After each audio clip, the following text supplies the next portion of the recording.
Hi, Apratim. Thank you so much for giving us your time. For the viewers, may we request you to please share your journey, your story in your own words? Sure.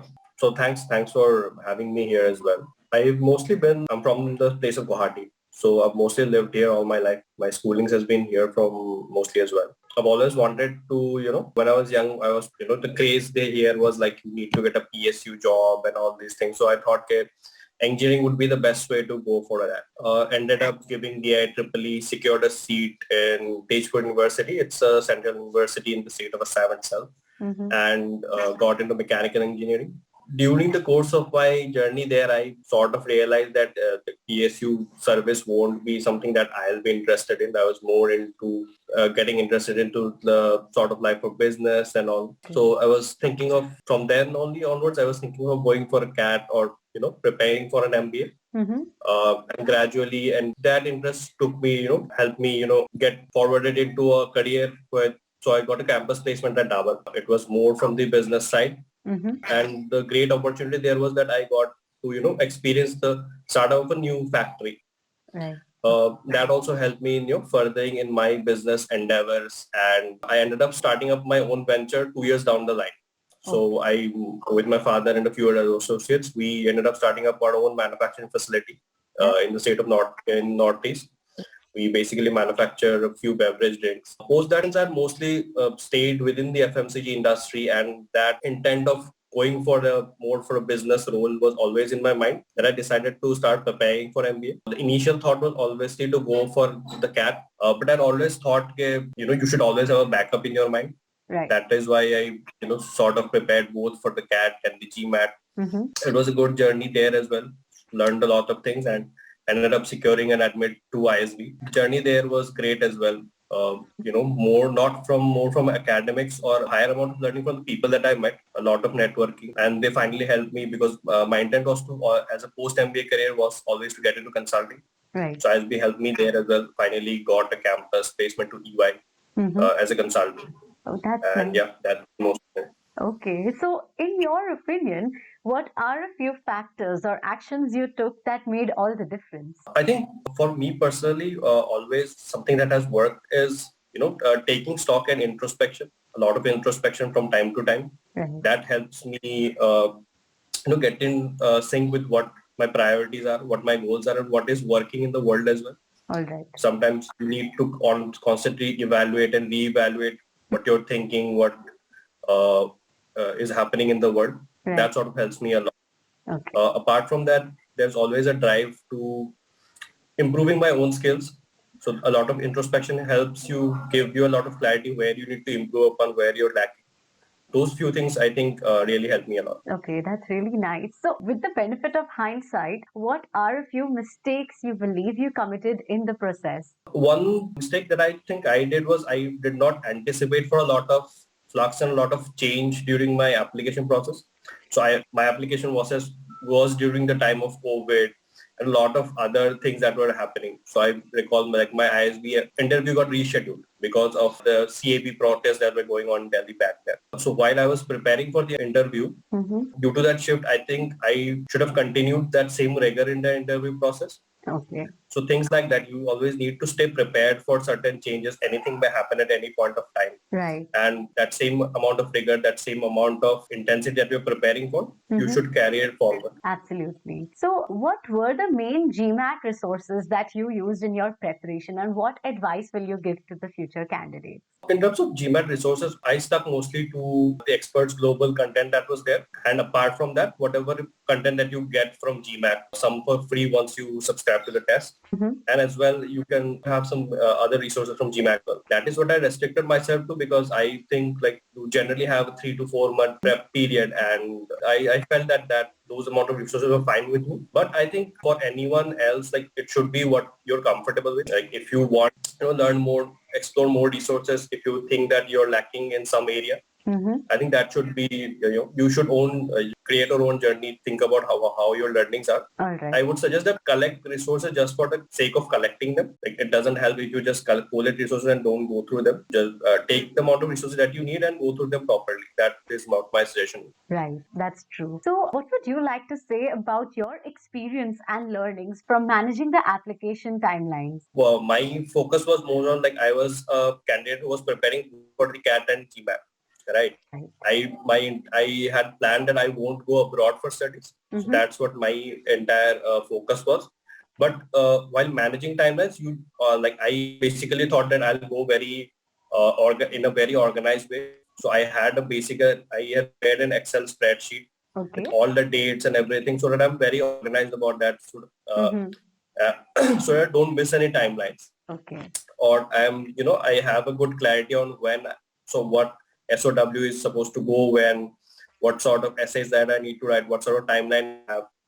That can actually help you, preparing because most people are actually who prepare for the GMAT or go for a similar kind of MBA process are working professionals. Right. You don't have a lot of time. You need to have a good grip on the timelines and all to be able to comply with them. Absolutely. So, would you like to describe your interview experience with the B School? My first interview was with ISB only. So that was the first interview that I gave. And I told you, like, it got rescheduled. But I think that kind of worked for me in the end because it got rescheduled to Hyderabad. So I got the opportunity to visit the campus there as well. That was a good thing that happened because once you experience the campus, see the campus life, it can help you make a good decision. Right. Mostly people are going blind into a decision. They are relying on literature and word of mouth, but there you can actually see what's happening. From the interview process, I would say it is mostly focused on, the things that I had done. Some advice that I would give when thinking about an interview is, you should always have a story in mind. All right. The information and all the facts that you're telling the panel.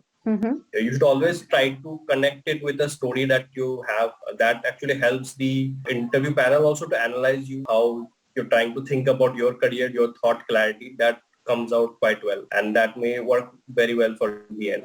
Right. Yeah, that is true. So, can you tell us more about your MBA experience? Sure. So, like I said, like my experience would be a bit different from past people because I was obviously in the peak COVID times that I had started.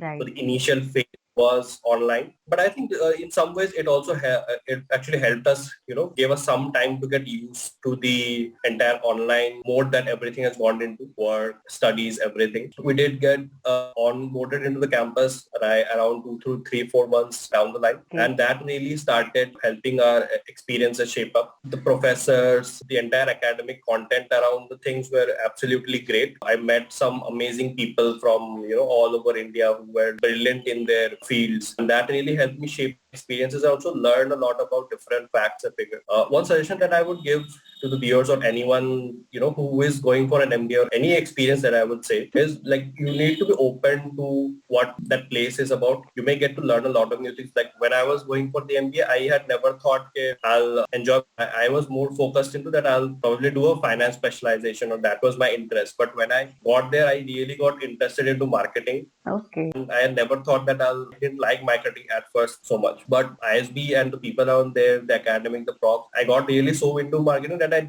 ended up doing my specialization in marketing there. That is something I think people should look forward to. They should be open to new experiences because you never know how things can influence you, and you shouldn't go anywhere with a very set plan or very set of ideas like what you want to do.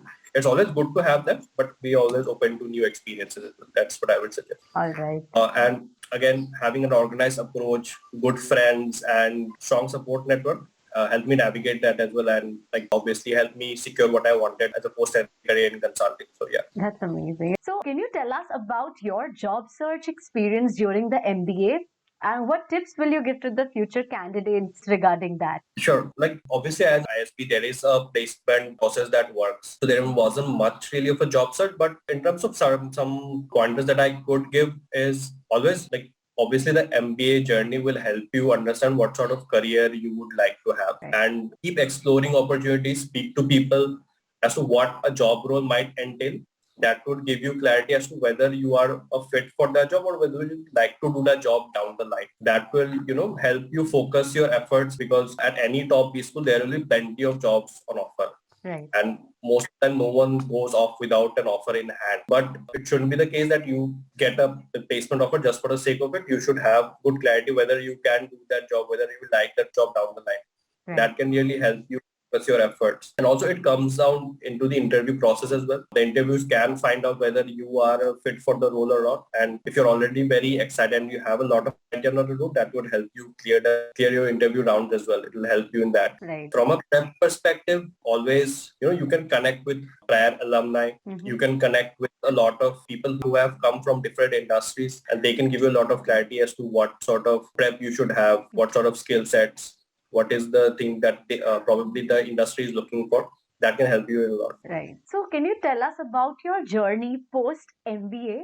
Like, how did the entire pre application experience and your MBA journey contribute to your growth post MBA? Yeah, so it's not been too long. I think all of those experiences have helped shape up what I'm doing right now. So there is a lot of rigor that goes on. You end up studying, putting in a lot of work, large hours working, getting through assignments and all. And that really helps you in your post-MBA professional life as well. Additionally, there's a lot of uncertainty that goes on into you managing a lot of assignments. You're taking up new courses that you probably had zero idea of, and you're experiencing a lot of new things that goes on in an MBA journey. And that helps in your professional life as well, because here also you may get onboarded into a new project, you may get onboarded into a new industry, and you always need to be prepared and learn on the go all the time, because learning never stops, right? And I think the MBA journey also helps you in understanding that learning never stops, and you carry it forward in your professional life as well, and that really helps. Yeah, that is true. So, according to you, what are a few common mistakes that you believe the GMAT aspirants and MBA applicants must avoid? Yeah, you need to have clarity as to don't do an MBA or join a B school just for the sake of it. Have some clarity as to what you're trying to do post your career as well. Mm-hmm. Uh, have an entire story as to what you want to do post your career, Right. how the MBA will connect you in that aspect as well. Mm-hmm. So that will give you a lot of help in your application process as well. You will come out much better. And also you can jot down what sort of what sort of takeaways you're expecting from an MBA journey. Like for me, it wasn't so much academics. It wasn't so much because since I ended up mostly living in a relatively remote part of India in Northeast. So my focus was on making a lot of friends, networking, getting connected to a lot of people. That was one of the things that I had in mind. And I took it forward in my journey as well. So I connected with a lot of people. I made conscious efforts to do that, because that is something that I wanted from my MBA experience. Okay. And if people have that sort of clarity as to what they want to do, what they want to get out of it, that will help them, because it's a 1 or 2 year journey and you need to maximize whatever you can get from that. Right. So, what would be your final message to all the viewers watching this video? So my final message would be enjoy the journey, enjoy whatever time you have preparing for the MBA process. That is experience in itself. It can you may feel down at times, but you should always persevere and push forward because there is always a shining light at the end. And during your MBA journey as well, again, there is a lot of stress and a lot of effort that needs to be put into, but you should always enjoy your time at the MBA, because for most people, it's the last education or last campus experience sort of thing that you can get. And you should always enjoy that, because it probably won't come back again. Right, that is so true. Thank you so much, Apratim, for sharing your entire journey with us. Thank you. Thanks a lot.